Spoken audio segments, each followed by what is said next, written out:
President Trump addressing a disturbing story we reported to you last week. Now this, the FBI and Homeland Security preparing to issue a warning that hackers and spies in countries like China and Iran are working to steal U.S. research on COVID drugs and vaccines. Let's welcome back to the show retired Army Lieutenant Colonel James Carafano. Colonel, great to have you back on.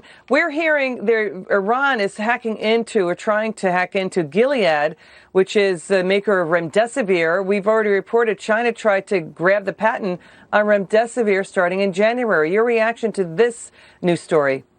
Well, without even knowing the details of the FBI and the Homeland Security report, it's consistent with past behaviors of both regimes. And there's two really important points here. One is, we've seen this with Iran before, working with North Korea and Russia and China. Iran often mimics the behavior of other adversarial powers. So they see something, that they do something, they copy, they supplement that. So it's very consistent behavior for them. The other thing is, from the Chinese perspective, it really makes the point that China doesn't see military competition and economic competition. They fuse all this together. So for them, everything is fair game. And there are no legitimate boundaries in what you lie, cheat, or steal about.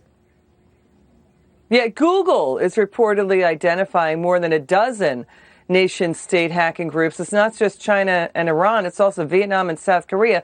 There's also this, these countries are taking advantage of softer security as millions of researchers and scientists and workers being suddenly forced to work from their homes.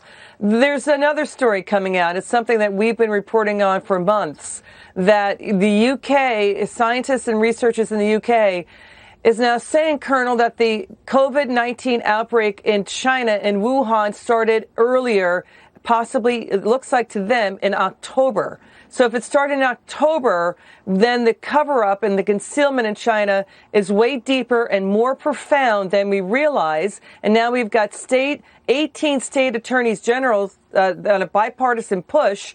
They're both Republicans and Democrats saying, House and Senate, you got to launch hearings right now into what's going on with China covering up. Your reaction to that?